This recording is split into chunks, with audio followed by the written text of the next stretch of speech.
All right, Rabotai, it's we're almost at Chodesh Av. The year is flying. It's going so fast, it's crazy. So, and we know that Mishenichnas Av Ma'atim Besimcha. When Av starts, you're becoming less rejoicing, less happy. And I think that even more so this year, due to all the events that we had in terms of, Corona and all these things that happen, I mean, the numbers of people who have passed away is just ridiculous. In Israel itself, so far, there's 400 and something people dead. I mean, it's crazy. It's like a war. It's like a war. It's unbelievable. Just to give you a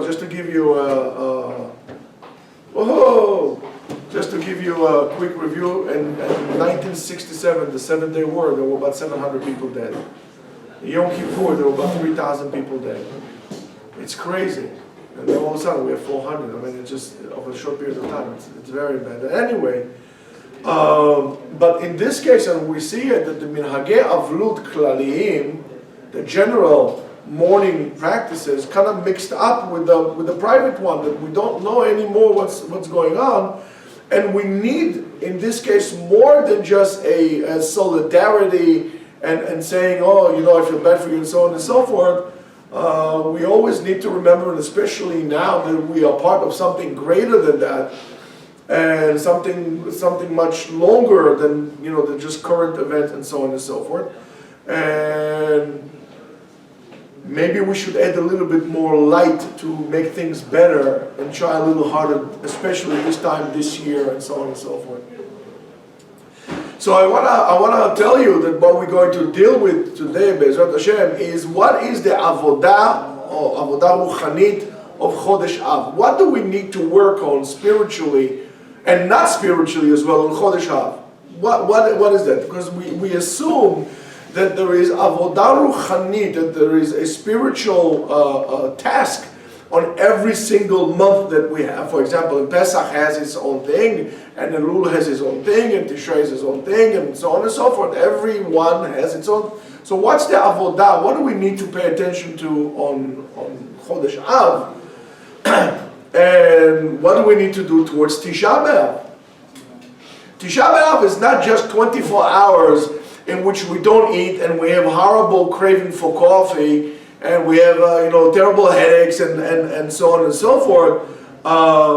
It's not just like very slow 25 hours that go through the day. It's something that should change as a result of those days. As the result of those days, they came from Rosh Chodesh Av and all the way up to Tisha B'Av. So one of the Hasidic masters said that it's really a shame that people ask him all the time during Tisha B'Av, when would the fast end? When is the fast ending? What time? What time? Rather than to say, when is Galut going to end? When this exile is going to end? When we're going to switch into a different phase in ourselves? We're all talking about different phase this, phase that. We seem to be stuck in a certain phase for the past 2,000 years maybe. Something is wrong with this picture. So maybe I'll give you like different stages, of what we need to do based on Chazal and what the Torah tells us. An avodah that which maybe will be a good idea for us to try during this month, of the month of Av. And by the way, don't think that the month of Av, all right, Tisha B'Av is over, all right, let's open champagne bottle, it's all good to go. No, it's the whole entire month, that's what it is. And it's very important to understand that. So I'm going to quote you those stages first, all of them, 5 of them, and then we're going to go into each and every one of them. So the first one is not to escape, not to run away from pain. The second one is to try to understand what is that we lost. What am I longing to long? What am I missing to miss? Because something is wrong with that. Then we need to look into the avodah of Aaron HaKohen. What exactly Aaron HaKohen did. Then we need to fix our attitude towards Torah. And then we need to do something about telephones. We need to do something about telephones. So let's talk about running away from pain. So the first one will be running away from not to try to avoid pain and so on and so forth. In other words, you could take your own self, misery that you have, which each and every one of us, and try to attach it to something greater. As we say, tzarat rabim chatzi nechama. When it's a problem of people, or many people, it's less of a problem for you, because when it's only you, you feel like you're collapsing under the pressure of the problem. There's nobody there. But if everybody is sharing that, it's already, somebody else is sharing the burden with you. So let's not try to run away from pain. And to understand that the tsar, the sorrow, the pain, the agony of the Shekhinah is our pain, and the other way around. Now, because we say, Eicha yeshva badad ha'ir rabati, rabatiya v'ayta ke'almana. How did this, this city of Jerusalem is like a widow. This giant city, this metropolis was all of a sudden abandoned and empty. And you can find a similar concept by Rav Kook. If you look at Rav Kook's writing, and I'm quoting, he says, Kol ha'kilkulim ha'pratiyim, all the bad things that go wrong individually, privately to you, ba'im rak michesona shel ha'arat ha'chaim ha'klaliyim. It comes because your general life is not illuminating appropriately on you.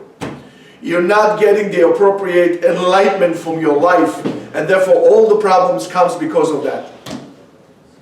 And if you're going to take this and start to analyze all your individual problems, each to every one of them, you'll see that it really is true. Something in the way you live life is not appropriate, and it's balancing out as a problem somewhere else.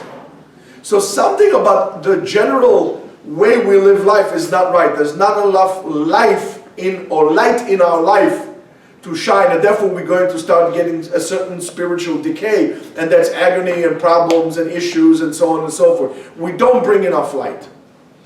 And if, for example, you have a shul that everybody's fighting and arguing, it means that there's not a lot of life or light of unity, of doing things together. There's not the light of Torah inside, so therefore things start to fall out, start to decay. I mean, it's very simple. It's very simple, it's very obvious. And he writes, Churban Beit HaMikdash, the destruction of the temple, Shenatal Kavod Mi Bet Chayenu, that took the honor and the respect from the house of our livelihood, from the temple, Hu HaGorem She'olamenu Nichshach, is the cause that our life has been darkened and Jews have been going into such horrible, exile for so long. Ve'aneshamot sovlot metzarim u'mechshachim, and the souls, our souls, are suffering from being oppressed and from the darkness that's surrounding all of us, because our light, our jewel, our crown was taken, and that's Beit HaMikdash. And now you might understand what the nations really are so opposing, and they'll do whatever they can in their power to make sure that we don't have a temple on the Temple Mount. That's the reason. They want us to be completely in darkness because they know that they cannot eliminate the Jews. The only way to eliminate the Jews is just to make them to live Judaism. That's the problem. You want to know why? That's the reason why. And one of the Breslev Hasidim in Israel, I forgot his name, said something. He says, Kol HaShana, the whole entire year, we ask in Asachat Hadar, HaKadosh Baruch Hu, give me nechama, give me comfort, give me this. I don't want to deal with the problems and so on and so forth. But during this time of Chodesh Av, this time we are commanded to pay attention to misery. We are commanded to pay attention to sorrow, to discomfort. We need to become aware of it. And that's one of the reasons that when we are fasting, that's where we call the Inui Nefesh. We can eat, we can drink, we can take showers and so on and so forth. So you start acknowledging the pain, you start acknowledging the discomfort, you start paying attention to reality that it's not perfect. Our reality, we think it's so perfect. It's so perfect that we want to go back to the world the way it was. But it wasn't perfect, so why do you want to go back there? Why do we always want to go backwards? Why don't we want to go forward? HaKadosh Baruch Hu told us, I said, guys, your reality is so crooked, it's so crooked, I'm going to put a stop to it, I'm going to give you time to pause, so when you come back to shuls, you're going to come back to yeshiva, you're going to come back to your life, you may be going to change it, and all you want to do is bring it back to the way it was. What are you, crazy? It doesn't work like that. We need to pay attention, and that's the time, that's what we need to do now, right? And we should not escape during this time. We should increase the awareness to the imperfection of our life and to the bad things of our life, to the discomfort that we have, and realizing what's wrong, and not just pursuing pleasure, and like they do in the Western society, pursuing pleasure all the time. It's all about pleasure. It doesn't make a difference how much would it cost. It's all about pleasure. Yes, there is bad in the world. Yes, there is bitterness in the world. Right? And we not, all we ask is, we're not asking for comfort. Oh, just make nice to me. Just make nice to me. No, because that making nice is just temporary. Then the problem is always there. We want to take a full step forward towards Geula Shlema, complete, and without any compromise, or freedom. We want that. We want to be redeemed. We want redemption, complete. Don't cut it out to us. That we want, and we have to understand that when the redemption comes, that's a complete reality. That's a fixed reality. This is the time in the year that when we call to fight for the world, and we need to fight for the world. And because you know that in Rosh Hashanah, Kol Ba'ei Olam, everybody comes in front of HaKadosh Baruch Hu, whether the Jews or Gentiles, whether they're dogs or giraffes, everything comes to be judged in front of Ribono Shel Olam during this time. And that's the time we need to fix. That's what we need to do. This is the time to do so, and we'll get to it in a little bit of a while. We need to be able to fight for the state of Am Yisrael, where we're holding and how we're holding. The spiritual state of Am Yisrael, the relation between one another. Doctor, come here. And this is we were supposed to be a completely different nation to what we are, and we are not. And it doesn't just say like this that a person goes up to Shamayim. One of the questions they ask him, they said, "Tzipita li Yeshua." Did you hope for salvation? In other words, why did I ask this question? Did you really want to change? Or you wanted to stay in the mud that you called your life? Do you really want to make things happen? Did you believe that there is a better world? Tzipita leyeshua, letzapot leyeshua is not just sitting there like this and say, okay, excuse me, when Mashiach is coming? Is there going to be any... It doesn't say, you see? It doesn't say you should wait for Mashiach. It says tzipita leyeshua. Salvation. Did you help for something? You want somebody else to do the work for you. That's not going to happen. You got to do the work, and the time to do it is now. In other words, look, we always ask for those lofty things. We went to this wonderful thing. We ask, when it comes to money and honor, we want everything. We want the Mega Million, Powerball. All at once, we want everything, the max, max it out for us. And during this time, that we have to ask from HaKadosh Baruch Hu something else. We have to ask for maximum of love, of joy, of health, on spirituality. This is the time to ask. In other words, we are dealing with our private problems, and we try to connect them to spiritual problems of the general cloud, because HaKadosh Baruch Hu like this will tend to help us more, because it's the koach of the tzibur, it's the power of the crowd, of the people together. So that brings us to the second part. The second question is, we try to understand why we really missed. Why is that we lost? And that's very difficult. Sometimes I'm telling you, I don't know why we're fasting, because some people don't really care about bedtime, because they don't know, they just, like this. What's the point of that? In other words, do you realize what we lost?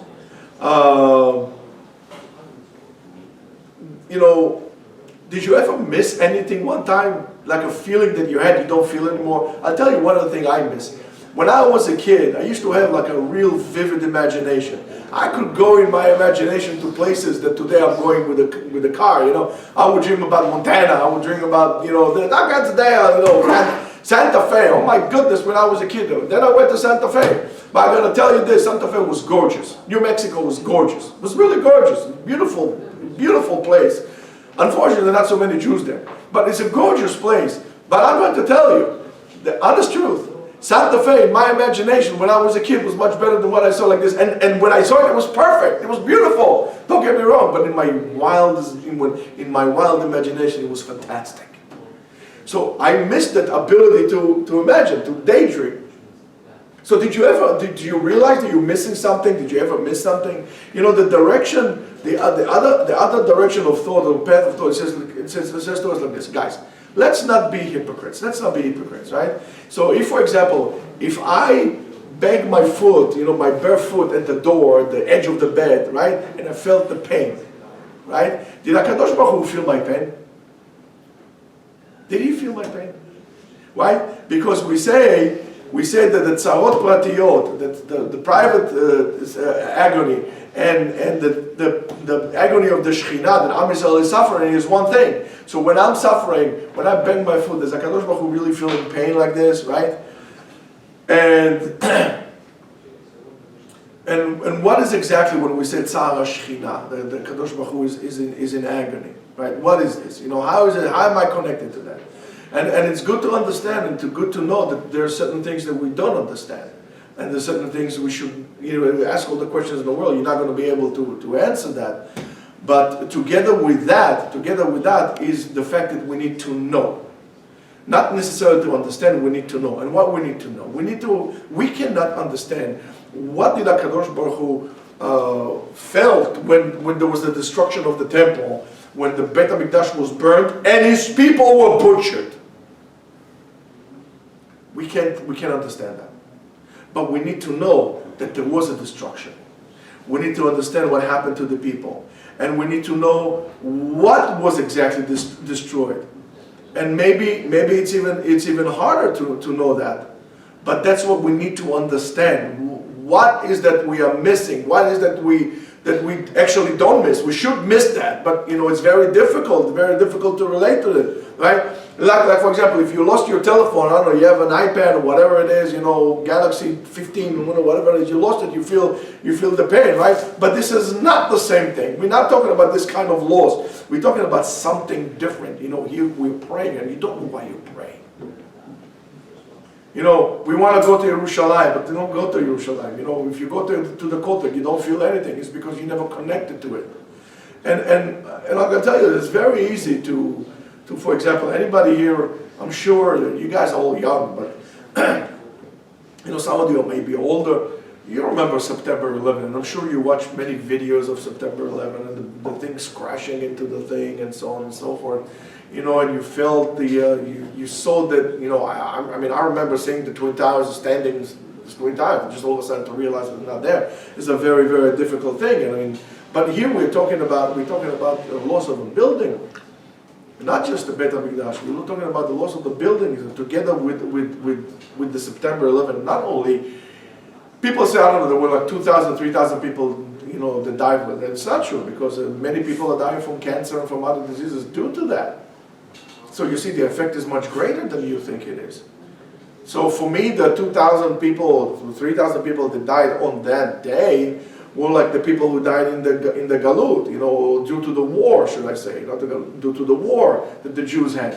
But then thousands of people, and maybe tens of thousands of people that are dying, you know, because of cancers and other diseases. Because of that, these are the people that we lost in the process of exile. And we need to understand what something is. But yet, together with September 11, something of America was lost. Everybody's talking about the loss of innocence when they killed Kennedy. But I gotta tell you, something was gone with America when they actually knocked down, or during that day, whatever you know, attacks happened, whether this, you know, in the buildings and so on and so forth.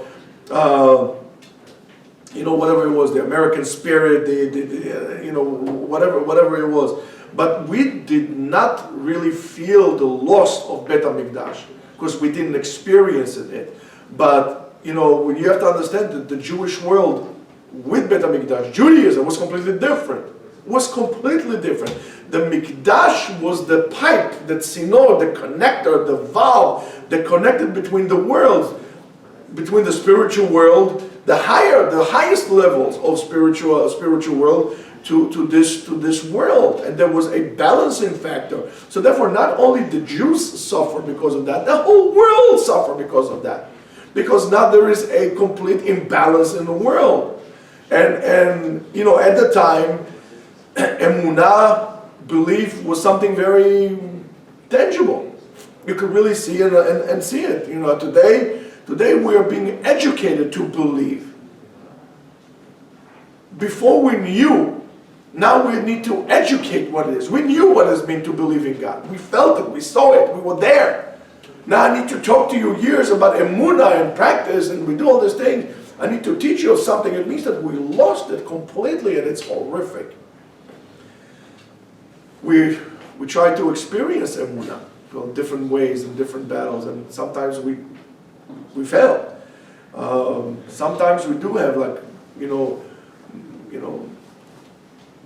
small glimpse of divine sensation that we feel like Kadosh Baruch Hu near us, and it feels amazing. Imagine during those days it was all the time like that. You know what a different level we were at. But to be able to learn or to pray or to get excited, you know, the way we used to do before, that's near impossible. In the past, we used to sunbathe ourselves in the light of emunah, in whatever it brought us, you know, and so on and so forth. The mundane was a tremendous different reality than what we have today. And it was, today, this looks like a reality to us, but it's not. It's all fake. You believe in what we see today in the tangible world, where the spiritual world, the spiritual reality seems to you so foreign. At the end, at the other time, it was balance in between the two. It's not that they were all spiritual at the time of Beit HaMikdash, but there was a balance. It was tangible. You could feel it. You could understand that. You could see a person, as much as you would tell me today, oh, this guy is a millionaire because he has A, B, C, and D. And over time, you could see a person saying he was wealthy in spirituality. You felt it. You saw it with your own eyes. And today, when we're talking about spirituality, it looks like something that it's, you know, just like a made-up thing that you don't feel connected to, and you think that, you know, you don't know what you're missing. It's so much that we even think about giving it back. I mean, you actually let the waqf take over the Temple Mount. It didn't mean anything to us. We are completely disconnected. Rashi tells us the words of Chazal, and that's very interesting, that the Sulam Yaakov, the ladder of Yaakov, the bottom of the ladder was in Beersheba, and the head of the top of the ladder was in Bet El. Bet El is in Shomron. Yes, you know Shomron, you know the West Bank. There was no West Bank. But the middle of it was in Yerushalayim. The middle of it was Yerushalayim. And so it's from a geographic point of view, it says Beersheba represents this world, the material world, right?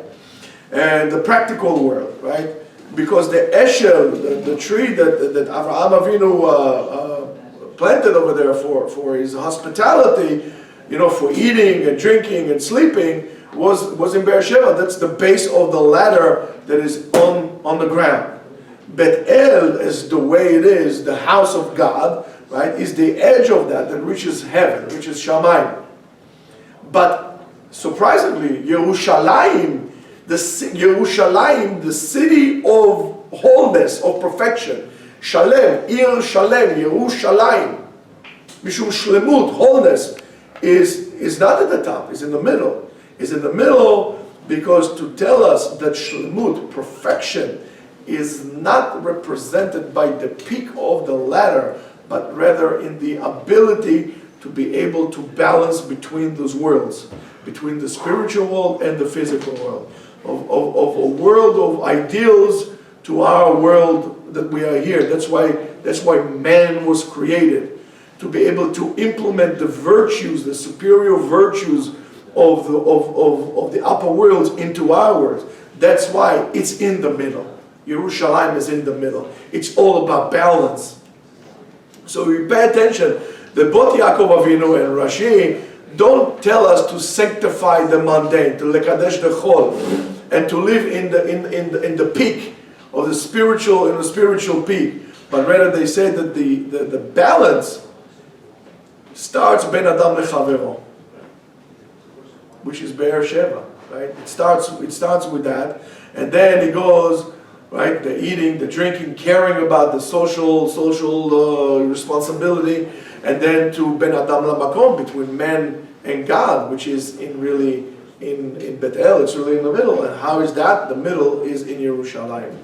And I don't think there's anything nicer than that to understand what really is perfection, what it is. What is the job of a Jew? The job of a Jew is to be completely balanced.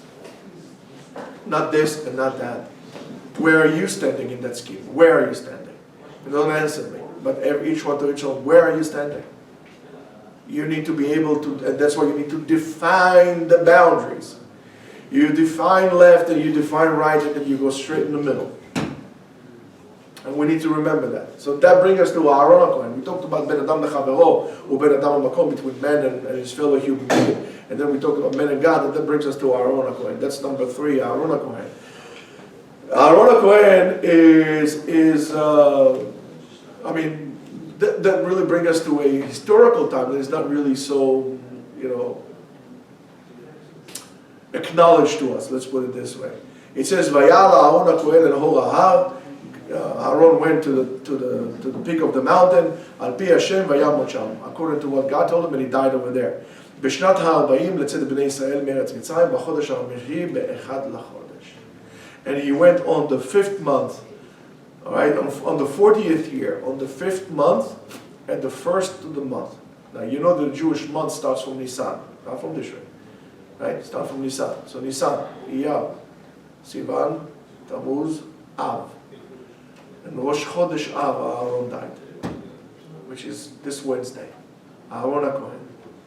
So the whole entire week of Av was basically the time that they said Shiva for Aaron HaKohen, and then came straight forward into Tisha B'Av. So you think about this. So what's the symbolism of Aaron HaKohen? Aaron HaKohen is love. Ahavat Chinam. And I want to talk to you, maybe tomorrow in the morning, we'll talk about Maze Ahavat Chinam. It's something that we use all the time and we don't really know what it is. I think I have a chidush for you. I'll talk to you about it tomorrow. So is this Ahavat Chinam, so Rab Tzvi Meir Zilberberg in his Sefer Sichot Itchaskut is explaining the following. Starting from Rosh Chodesh Av, Ma'ir lanu oro shel Aaron HaKohen. The light of Aaron shines upon us from the beginning of this month. שעבודתו הייתה להשריש בליבם של ישראל עד כל סוף הדורות. That his job was to really implant into the Jews, into the heart of the Jews, into the Jewish DNA until the end of time. האמונה באהבה הגדולה שהקדוש ברוך הוא אוהב כל אחד ואחד מישראל. To implant to us the notion that God loves each and every Jew. Again, each and every Jew. Greatly. And it's known that Aaron HaKohen, when he saw 2 Jews that didn't have, that didn't have love to each other, he used to go to one and says, listen, your friend is so regretting. He said, my friend, I have a fight with him, it doesn't work out, and he went to the other one and tell the other one, and then we'll feel bad.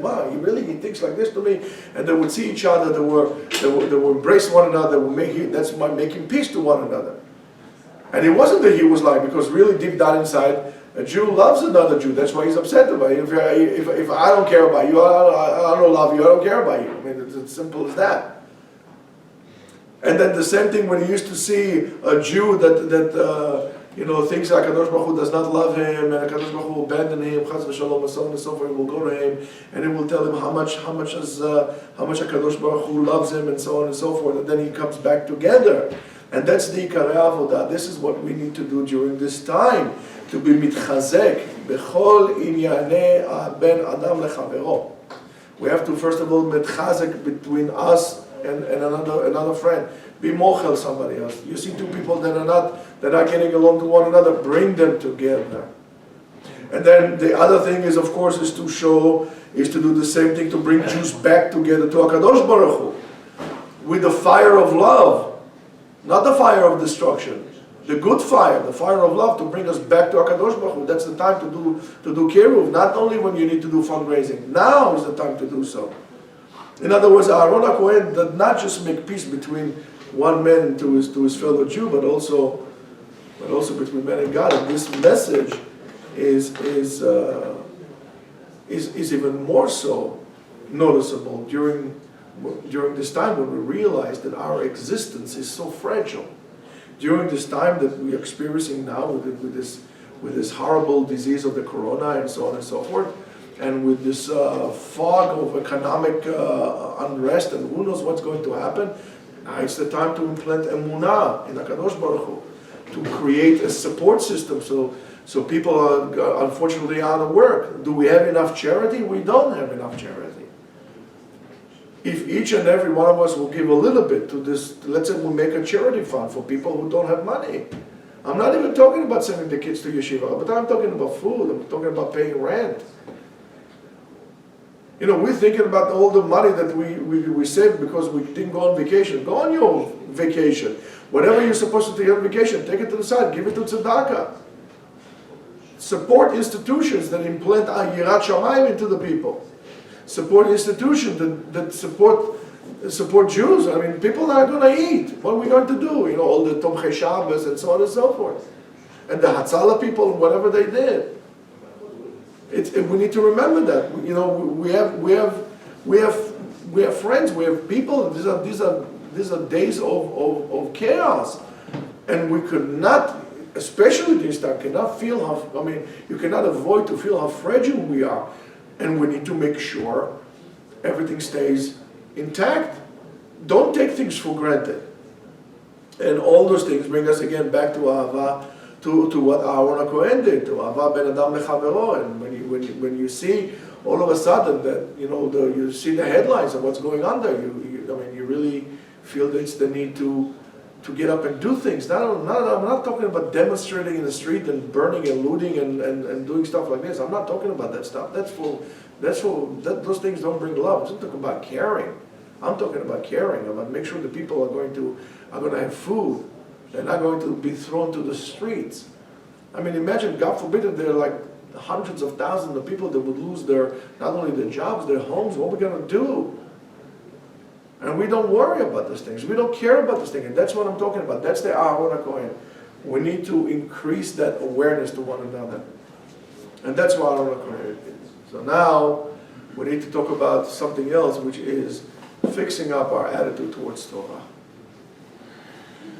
And that is something very, very difficult.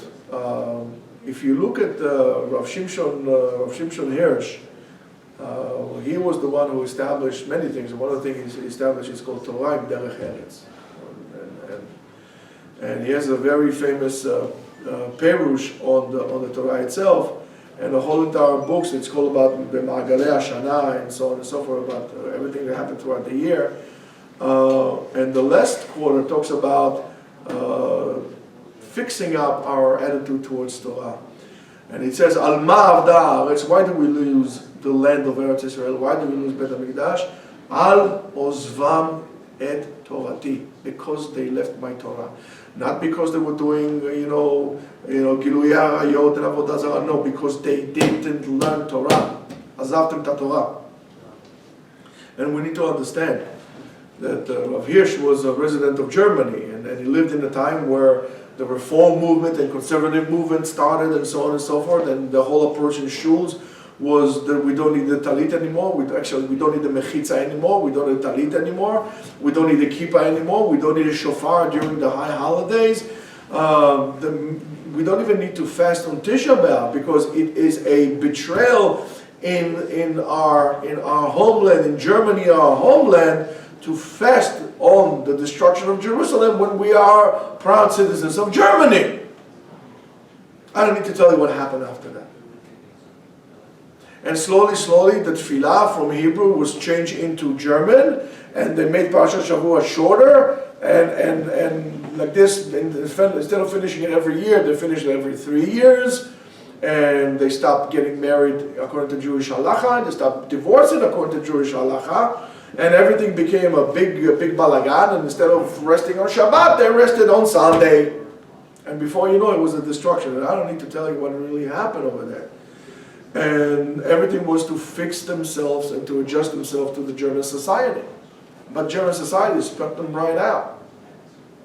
And he says, Rav Hirsch says, Havinu, you should understand, HaTorah hi metziut chaya v'tosesses. The Torah is a living organism. Rak hitamkut b'Torah, only dwelling and learning the Torah will bring le'eranut ruchanit matmedet ve'lera'ananut nitzchit. Only dwelling in the Torah will bring you a spiritual refreshment and rejuvenation. אין זה רק לימוד מופשט, הוא מלווה כל רגע ורגע בחיי הפרט. Every single thing that you do, you should do through the eyes of Torah. The Torah and the mitzvot were meant to guard the Jews from the curse of becoming obsolete. The itchadshut, the rejuvenation all the time. And in explaining, Rav Hirsch explained, why are we crying for on Tisha B'Av? He says, Torat Hashem hanizgevet nitpeset kemashu nachut ubazui. The Torah, it seems like an inferior, obsolete thing. That people that are learning it are primitive, they're not smart. You should become a scientist, not a scholar.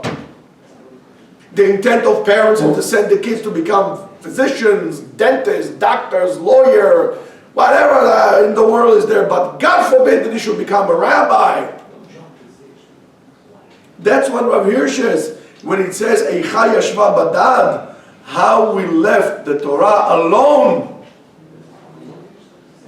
And we should remember, he writes, that the greatest sin was ignorance, becoming Am Haaretz, not knowing the mitzvot of the Torah, not knowing what the Torah tells us, not knowing parasha, not knowing anything. Right? The spirit or the soul did not nourish from the light of the Torah, and therefore they were not immune from slipping and sliding and disappearing. That's what Rabbi Hirsch writes. And of course, which is very interesting to me, Rabbi Yochanan ben Zakkai, it was amazing. The guy is amazing. Look what a wise man. He could have prayed for Bet HaMikdash not to destroy. He could have gone to Aspasianus Caesar and said, listen, Aspi, don't destroy Bet HaMikdash. And I said, okay, fine, I won't destroy it. Said, what did he go to him? He said, fine, take the house, but just do me a favor.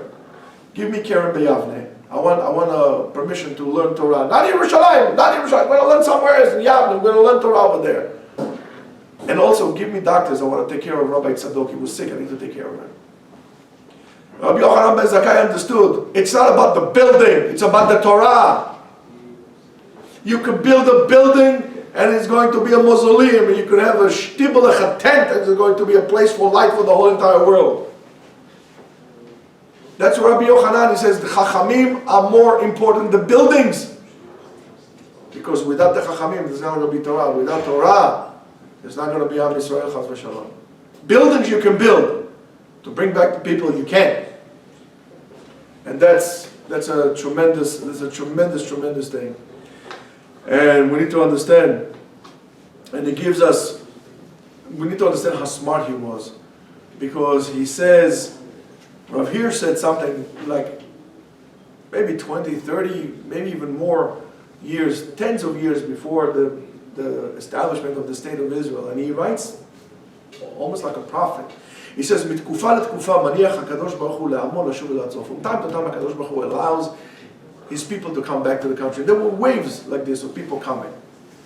Why? כדי לנסותו אם כבר נתבגר. If they're already mature enough. So he lets the people come in. Why? In order to have מדינת התורה הנצחית. A halachic state.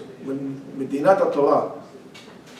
אם במשך שנות גלותו למד להכיר, if he learned during the time of exile, he learned to understand, he comprehended the stupidity of idol worshipping and that culture that comes along with that.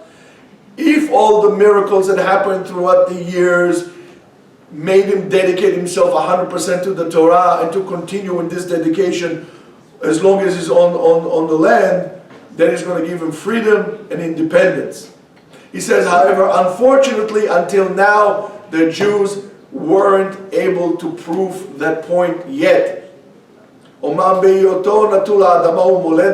Yes, without having a land and so on, it dedicates, he shows a lot of dedication. He shows happiness and bitachon on Hashem. But there's always the danger that as soon as it seems to be on his own solid ground, that he's back and it's all good, he's going to abandon Torah Hashem.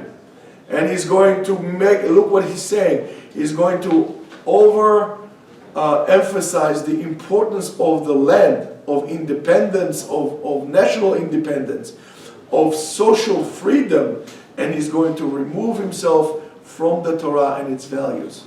He was like a prophet. That's exactly what happens in Eretz Israel now. We need to understand that. That's the Rav Kook. So, of course, I hope he was wrong in this prophecy, and you should be aware of what's going on in the world. You think that Donald Trump runs the world and so on and so forth, but I'll tell you, you see that it's really not. I mean, a year ago, so what's his name? The guy from Facebook, what's his name? Zuckerberg, right? Zuckerberg, whatever his name was. He thought he's going to run the world. He was going on a campaign trail, going from one place to another. When they asked him, he said something which was very interesting. He said, no, I don't want to be the president of the United States. He said he wants to substitute, in a way, God. He wants to substitute the church and create Facebook as a community that people gather around. And that's very dangerous. I don't know about you, that's very dangerous.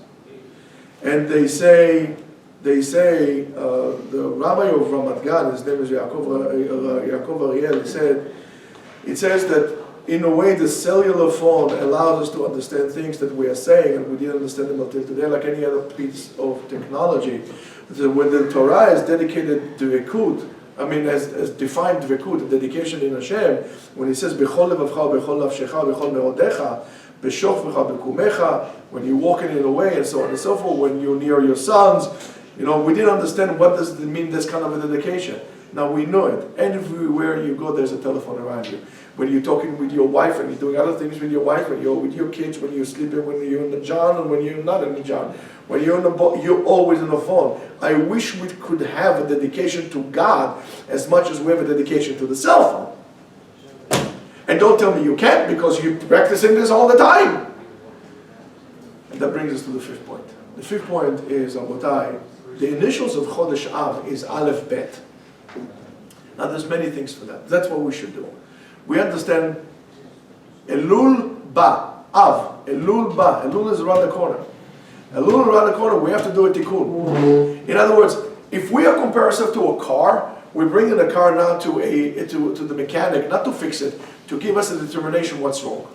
Right? To scan the car, to plug in all the things, to tell us exactly what's wrong so we can bring the car in Elul to the garage to actually fix it. Because when we take the car out, we want it to be fixed in Rosh Hashanah, we want the car fixed. So Av is the preparation, Elul Ba, Aleph Bet. Another thing that we should do, Rabotai, is go back to Aleph Bet.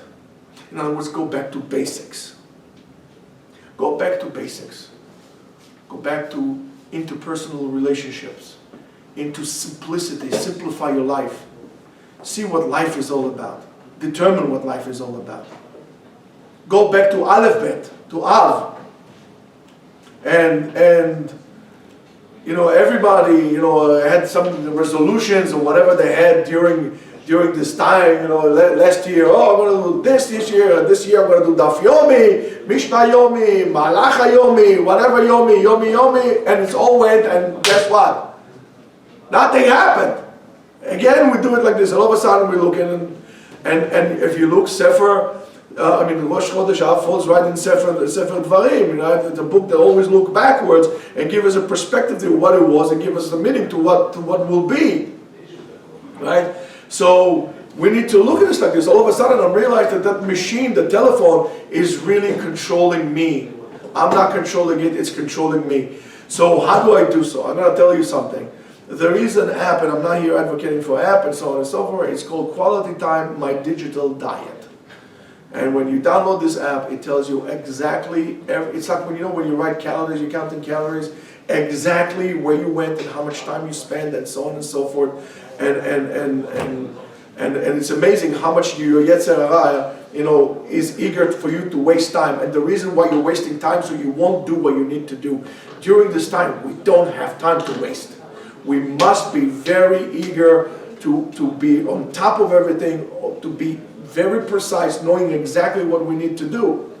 It's a spiritual diet that we need to do. We need to go back to basic, to define what are the most important things to us, right? And if your family, and everybody's going to tell me, yeah, my family, my wife, my kids, really are the soul. How much time you spent with your wife, family, and kids? Even when you were home, even when you had Corona, right? You were on your telephone, you were checking your emails 5,000 times a day. Guys, nobody sends you emails anymore. So if it's so important to you, why aren't you doing that? And we need to understand that. And we need to go back to that, quiet down your cell phone. Stop letting all this digital thing to take charge of you, to check all the time, to routinely checking what's going on. Nothing is going on. You have work to do. Imagine now you are working or you have a worker that works for you. Excuse me one second, I just want on the phone. What are you doing? Do you finish with work? Let me just check, I'm waiting for the email. You're going to get fired 2 minutes later. And HaKadosh Baruch Hu is not firing us. So we got to be careful. Rabotai, we don't have time. We don't have time. And we should not run away from problems. We have problems. And that's good that we have problems, because we can fix it. If no problems, then we, Chas v'Shalom, we take it. It's good that we always have a job. If you decide that you work for God, you're never going to be unemployed. You're always going to have a job. It's good. Acknowledge what the problems are. Acknowledge where you're missing. Acknowledge where you're standing. What are your problems? Where you fixing? Where you want to be? So you're not going to come to another Elul and another Tishrei, the same place that you were 40 years ago, absolutely nowhere and going nowhere. That's death, Rabotai. To create motion, to create movement, that's being alive. And stop surviving. Start living life. Living life is taking charge of it. Taking charge means also taking responsibility and willing to do what needs to be done for it. Have a wonderful day.